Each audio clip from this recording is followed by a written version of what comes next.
አለ ፈቲ ታወራለች። ሌሎችም ልጆች አሉ የሚያወሯቸው። ሄርሜላን እንደ ሩታ ህይወት ምስቅልቁሏን እንዳያወጣው ይጠንቀቅ። በፍጹም ሄርሜላ በፍጹም አያረገው። ሀቢብ እንደሱ አትበይም። ለምንድን ነው እኛ እንድንል በቃ በሰው እርግጠኛ አትሆኚ ሀቢብ። ለምን እንዲህ ሊሉ ቻሉ? በይ እስኪ ሚተርጉ ተራ በተራ እናውራ እንዴ። ቆይ እንዴት ናፋቱ ፋጡማ ማለት ነው። ማታ ከፍተን ማለት ነው ፍትህ እንጠይቃለን። ሀቢባ ጋር እንሄዳለን። ልጋጋሚም ሆነ አበጋዝም ሆነ ይቀርባል። ማን ከማን ያንሳል? አበጋዝ ይቅረብልን፣ ሄርሜላን እንዳይጎዳብን። እኛ ሄርሚ እንዳይጎዳብን። ለምን ወንድሙን ወሰደ ነው ዛሬ ሰው የተናደደው። ለምን የሴት ቤት ፕራይቬት ነገር ለምን አሳወቀው? ማን ነው እሱ? እሱ ነው። ሂዱ የትም ቦታ ስሙ። በሱ ነው ሰው የሚናደደው። ለምን ወሰደው ወንድሙን? እኔ እንደፈለጋችሁ። እኔ ደክሞኛል። እኔ ደከመኝ። እኔ እናንተ እንደፈለጋችሁ አድርጉ።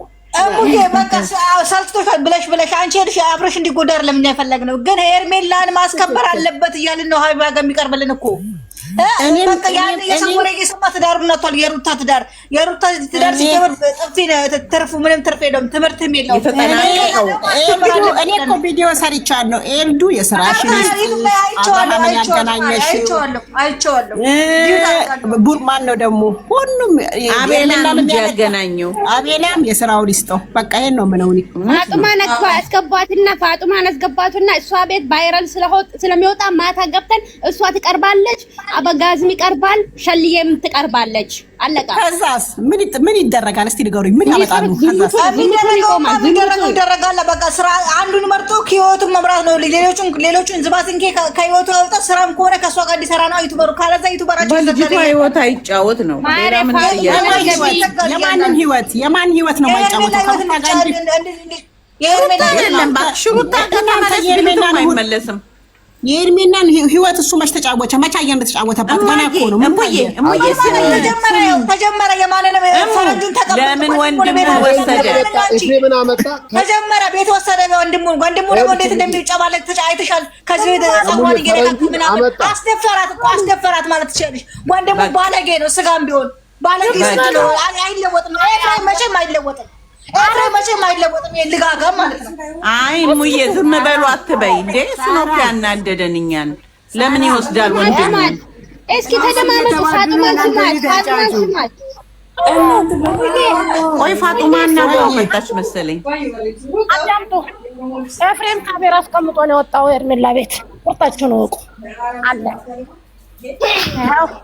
ወይኔ በምን ያወቅሽ? መች ተንቀሳቀሰ? መች ቁጭ አለ?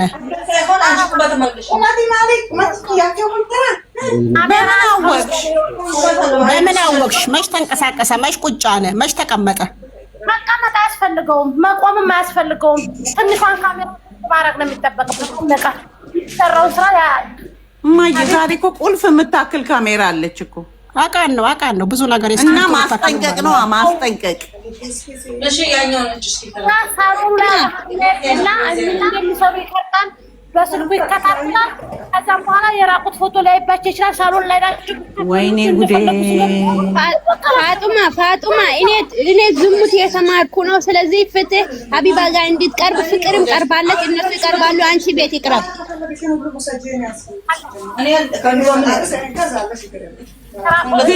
ግን እናንተ አሁን ይሄ ነገር ለአብርሽ መነገር የለበትም ወይ?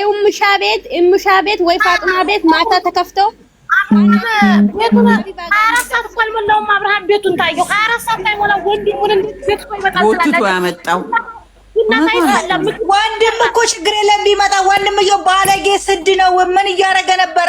ሩታንና እሷ ሊደርጅ እየተዘጋጀ ነው። እዛ የሚያወራው ሌላ ነው። ጠልፎ የሚጥለው ወጥመድ ነው ይዞ የመጣው። ሙዬ አልተረዳሽም? እንደ አንቺ ወጥመድ ነው ይዞ የመጣው ወንድምየው። አዳምጡ። እኔ አንድ ሰው ቤት የሲም እንግዳ መጣሁኝ። ምሳ ስር ይባላል። ለምሳ ከሆነ ምሳ ቡና ብቻ ነው። እሱ ልዩነት አለው። ይሄ እኮ ጠላታቸው ነው። ይሄ ታዲያ ካሜራ አስቀምጦ ነው። አየር ላይ እኮ ነው የተገናኛት። ወገቧን፣ ሰውነቷን፣ ሆዷን እየነካ ምን አይነት ምንኛ ነው ይሄ? እሙዬ ወይ ኤፍሬም እኮ አየር ላይ ነው ሴክስ ያረጋት አየር ላይ እውነቱን ነው። ቃላቱ ራሱ ሲያሳፍር እኮ እንዴ ገመታት እኮ ልብስ ልቀይር ደበረ እኮ አለችው ስትጠነቅ። እንዴ ነገ ፈረንጁ ይመጣል ልክ እዛ ጋር እንደተደረገው ሄርሜላም የዚች ህፃን ልጅ ይጎዳል። አሁን ካሜራ ከተባለ ይሄን ነገር ልታሳውቁ ይገባችኋል። ፋጡማ እንዴት አወቅሽ?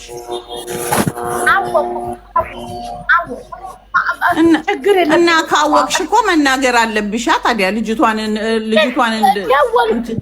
አብርሃም ጋር ይውል ባያነሳ 5 ጊዜ ደውዬ የተፈለገው እሷ የእሷን ስልክ ብታገኝ ነበር ጥሩ።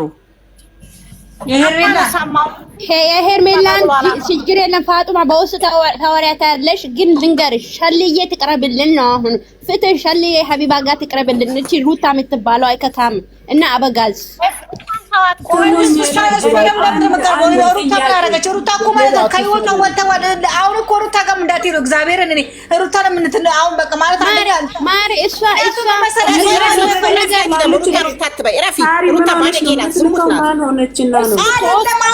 አልፈልግም ብላለች አይደለ? እነሱ ናቸው እኮ ይቅርታ ጠይቂ እግሩ ላይ የወደቅሽ እያሉ ያሏት እንዴ። እሷ ምን ታርገሽ? ይቅርታ ጠይቂ ቢሏት እኮ ትታረቂያለሽ ብለዋት ነው። ትታረቂያለሽ ብለሽ እሷ የሰው ወሬ እየሰማች እኮ ነው። ታዲያ ጭንቅላቷ ነው የምበጠበጠው። እሷ እኮ ልክ አለች። ከራሷ ጋር ልጅ ድሮ ነው ሳርዬ፣ ድሮ ነው እሱ። አትንጫጩ። ሩታ ትናንትና ጥፋት የለባትም። ጥፋቷ ምንድነው? እሺ ማለቷ ብቻ እንጂ እየገፋፋት ያለው አውርቶ ነው የመጣው። ደግሞ አሁን ላይ አንፈልግም ብለዋል። በጣም ተናዶባታል። ልውጣ መሰለኝ ከቢኒያም ጋር እቤት አውርቶ ተስማምቶ መጥቶ ነው እዚህ ሚዲያ ላይ ድራማ እየሰሩ ነው በእኛ ላይ። እናንተ ደግሞ ዝም ብላችሁ እንትን አትበሉ፣ አትናደዱ። አይ አሁን ካሜራ የተባለው ነገር ግን ትወቀው። ልጅቷ ራቁቷን እንዳያወጧት እንትን ላይ በእናታችሁ። እሺ ማሬ አበጋዝና ሻሽዬ ድራማ እየሰሩ ነው። ለምን ለሄርሜላ አይነግሩም? ለምን ለሄርሜላ አያስታውቁም? እንደው ማርያም 5 ጊዜ ደወልኩለት ለአብርሃም አያነሳም። ኦኬ በቃ ስጫት፣ የሄርሚን ስልክ ስጫት። የሄርሚን ስልክ እኔ ግራ የገባኝ ነገር ማለት ነው ይቅርታ እነሱ ሺህ ጊዜ ይጠይቃሉ። ይቅርታ ሁለተኛ ወደ ህይወቱ አልመጣም እያሉ ይጠይቃሉ። ነገ ላይ ደግሞ ሌላ በቀል ምናምን ይዘው መጣሉ። እኛ ምን እንማር? የሚያስተምሩት ነገርስ ምንድን ነው እንዴ? ይቅርታ የሚባል ነገር እኮ በጣም እንዲቆም እኮ ነው። መፋታት መጋባት አይደለም። መተፋታት ተፋታ ነው። በስነ ስርዓት ህይወቱን ይብራ። ከሄርሜላ ጋር ከህይወቱ ያስወጣኩት ወጣቶች እሱ ወጣ እኮ እነሱ በባሌም በቦሌም ወደ ህይወቱ ማምጣታቸው እኮ ነው የሚገርመው። እና እነሱ ፈጥሮ ይመጣሉ። እነሱ ደግሞ ተቀባይ ናቸው። ለምን ወሳኝ ሰው አይሆንም? ራሱ አብረሽ ማለት ነው። ለምንድን ነው የሚቀበለው? ወንድሙን ሁላ ለምን ቤት ማሳየት? ሁለተኛ እንዳደርሱብን ይላል። ወስዶ ቤቱን ገና አሳይታው ደቂቃ ሳይሞላ እኔ ከመጀመሪያ አይማርም። እሱ ካናችሁማ እኮ ሐሙስ ናት አጠገቤ እንዳደርሽ ብሎ ዓርብ ናት የእርጉዝና ፎቶ ብሎ መጣ። ይሄ እኮ ነው እውነትም። እሱ ችግር አለበት ልጁ ራሱ። ይሄ አሁን ግራ እኛንም ግራ አጋብቶ ለራሳቸው ግራ ተጋብቷል መሰለኝ። አሁን ይቺ ካሜራ የተባለውን ነገር ባካችሁ ካሜራ